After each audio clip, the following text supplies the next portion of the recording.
What up? This is Rama Screen covering movies, TV, and entertainment, and here's my review of Netflix series Bonding Season 2. Hey, before you watch my review, please subscribe to my channel, press that like button, and ring that bell. And if you would like to help support this channel, please do so at patreon.com/ramascreen. That's patreon.com/ramascreen. Let's rock this. First up, I actually interviewed one of the stars of this show, Brendan Scannell, on the red carpet a few years back. So go watch my entire video interview with Brandon right here only on Rama Screen YouTube channel. Raise your hand if you are fans of the previous first season. Oh man, isn't this show naughty or what? Confession time. I had reservation about watching it actually. Oh, it's not that I look down on BDSM. No judgment at all, I promise you. It's just that I wasn't sure if I could see past through the whip and the pleather in order to follow the character's personal journey. I thought the BDSM elements of this show would be so overwhelming and so distracting I can't keep focus because it'll crack me up every time. But what creator-writer Doyle has crafted here, the word brave doesn't even begin to describe it. This is a sex comedy that puts pleasure and empowerment and deviant fantasies into perspective. And this new season 2 doubles down on what makes bonding addictive and appealing, especially with regards to Tiff and Pete. The episodes are just as funny and are just as curious, but things get significantly rocky and uncertain for our two best friends. Created, executive produced, written, and directed by writer Doyle. In Bonding, chains, whips, and hilarious quips. For grad student dominatrix Tiff and her cash-strapped gay best friend Pete, S&M is a business, not a pleasure. Well, maybe there's a little pleasure. Their professional relationship redefines their friendship, but more importantly, helps them find themselves.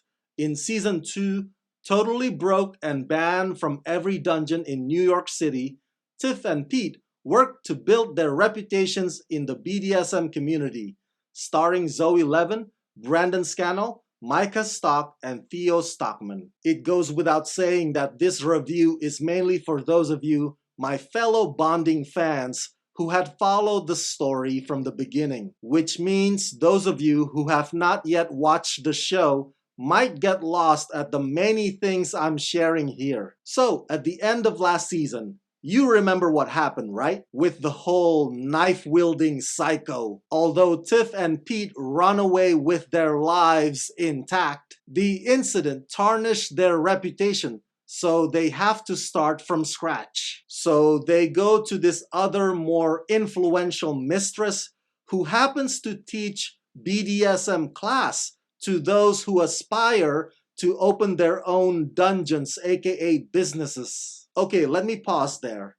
Part of why I love this show is Zoe Levin. She is drop-dead gorgeous. Frankly, I am shocked that by now, this show has not shot her up to stardom, with her getting movie deals left and right.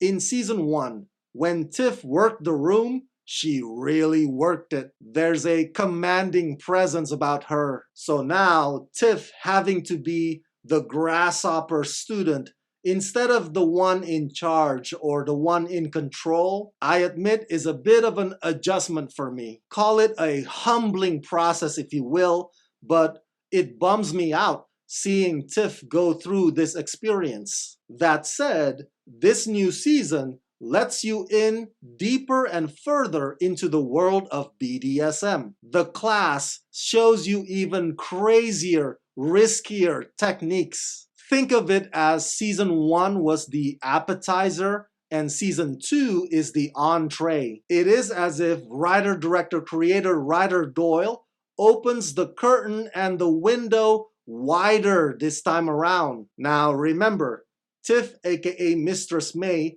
dates Doug, and Pete, aka Carter, dates Josh. That all sounds adorable until unexpected situations arise that put all those relationships to the test. It's the new year that neither Tiff nor Pete saw coming a mile away. The more they confront each other, the more they grow apart, and a certain bombshell reveal finally puts the nail in the coffin. Look, is this the season 2 that we all were wishing for?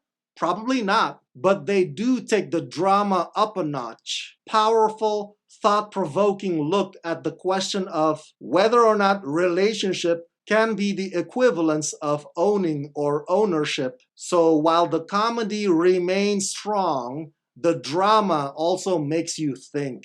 All leads up to a finale that we, the fans, may not want, but it's the finale that the show deserves. I don't know if there's gonna be a third season. We can only keep our fingers crossed. But even if that doesn't happen, you will find that this new season leaves Tiff and Pete exactly where they are destined to be. And that is as high a note that you'll ever get from bonding.